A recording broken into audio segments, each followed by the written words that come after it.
El 6 de septiembre de 1522 llegaba a Sanlúcar de Barrameda la nao Victoria, capitaneada por Juan Sebastián Elcano. Era la única de las 5 naves que, comandadas por Fernando de Magallanes, partieron del mismo puerto 3 años antes, con el objetivo de encontrar una ruta marítima que conectara el Océano Atlántico con el Pacífico. La expedición suponía la culminación de un proceso de más de 2 siglos de exploraciones europeas más allá de su área de influencia, buscando un camino directo con los mercados de productos exóticos orientales. En este curso les proponemos un viaje a través del tiempo para conocer mejor los precedentes, los protagonistas y los principales hitos de una expedición que marcó un antes y un después en la historia global de la humanidad. A 500 años de la primera globalización, el viaje de Magallanes Elcano en su contexto.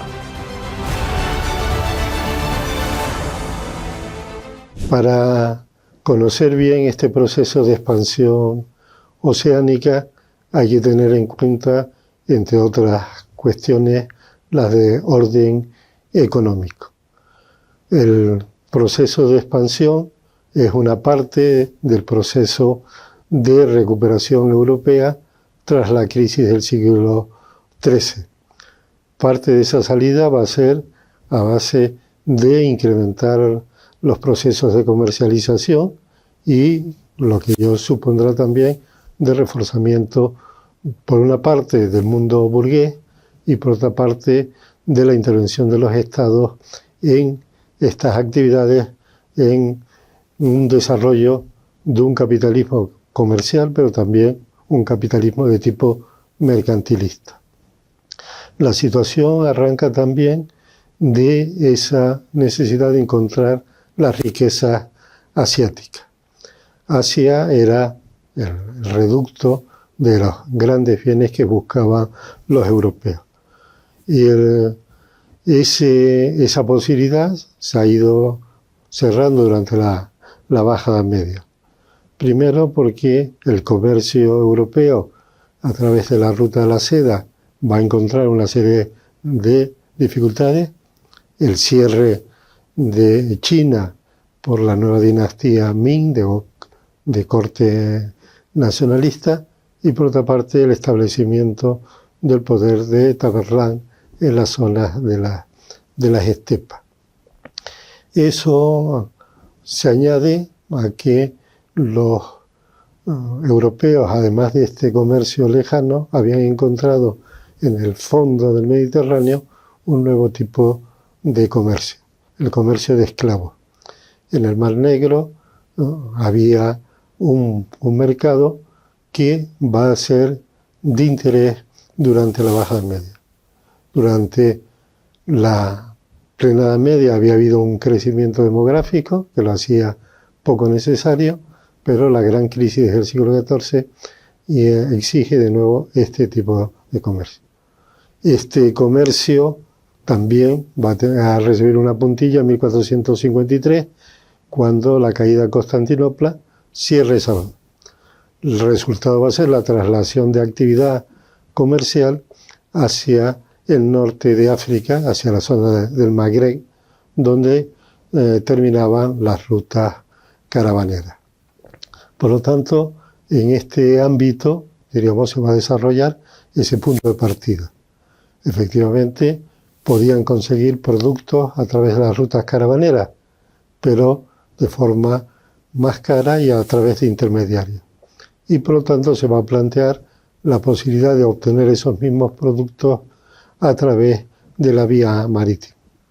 ¿Cuáles eran esos productos? En primer lugar, como digo, los esclavos.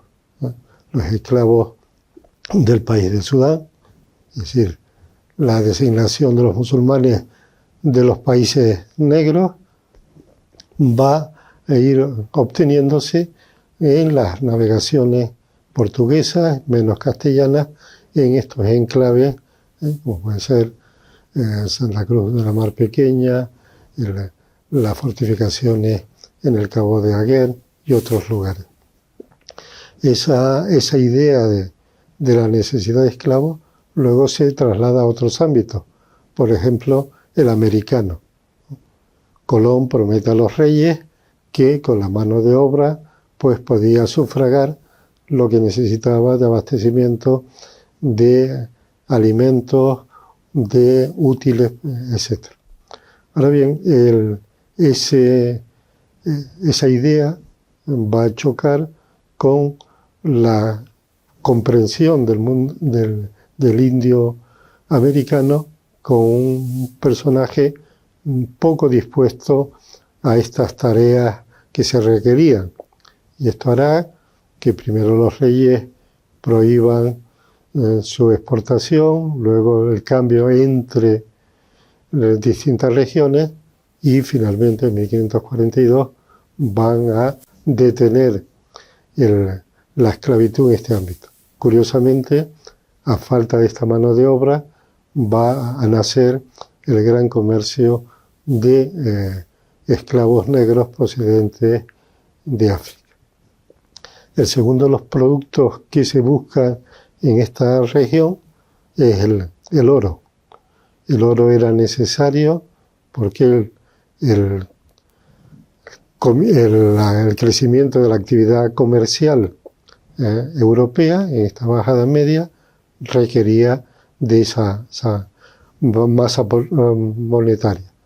También porque el comercio europeo, inicialmente hacia el extremo del Mediterráneo, era deficitario.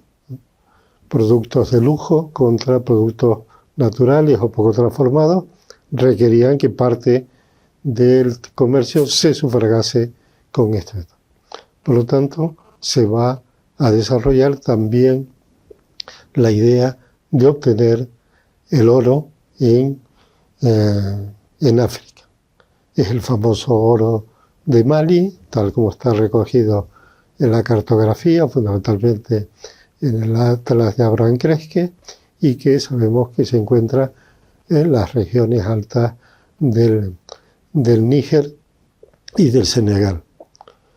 Para evitar ese comercio interpuesto, lo que se van a ir sacando una serie de vías en la costa para el drenaje de productos. Primero en Arguín, más tarde en la zona de San Jorge de la Mina, la Costa de Oro así denominada, y luego ya se va a sustituir por el oro que se encuentra al otro lado, en Mozambique, que va a ser, digamos, el factor que permita todas las acciones portuguesas en ese ámbito. Lógicamente después se buscará este oro en India para cumplir también esa idea de conseguir una serie de bienes que permitirían, entre otras cuestiones, la reconquista de Jerusalén. El producto a continuación que mueve a los europeos en este ámbito atlántico y posteriormente en Asia va a ser el de las especias. Las especias que venían tradicionalmente de Asia, que ahora aumenta el consumo, sobre todo por el desarrollo urbano y el consumo de carne, y que va a distinguir entre las especias de lujo que siguen viniendo de Asia y las más populares que proceden de África. En primer lugar, la malagueta o grana del paraíso, que llegaba primero hacia la zona de Tripolitania y posteriormente también a la zona del Magreb, y de ahí pasaba a Europa.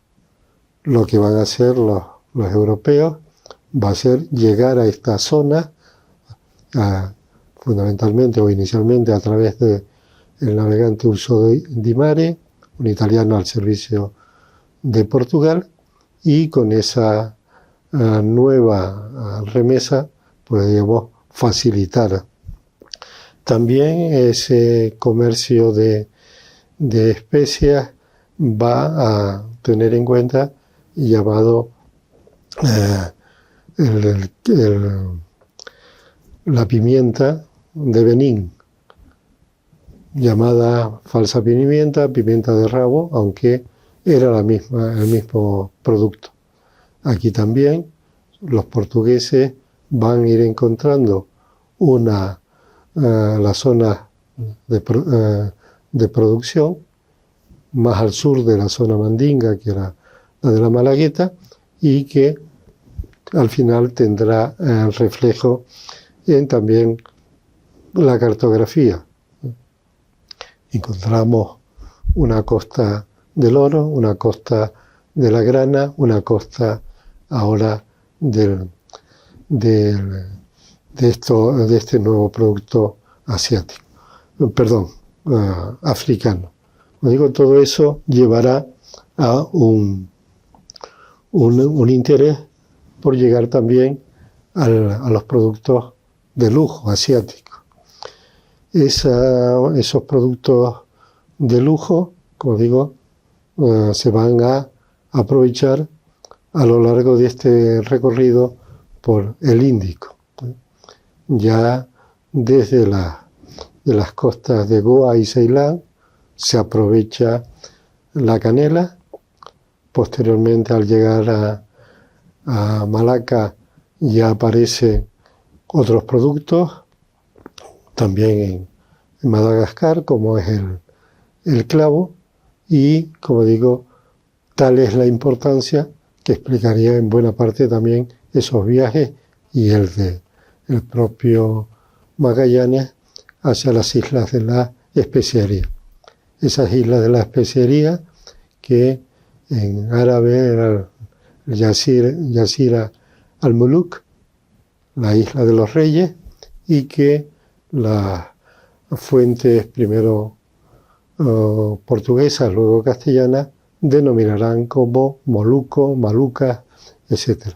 Con estas posibilidades, con esta búsqueda, diríamos, se va a sustentar el interés de poner en explotación el Atlántico y extender ese comercio, esa búsqueda, tanto hacia las Indias occidentales como a las orientales. A 500 años de la primera globalización, el viaje de Magallanes Elcano en su contexto.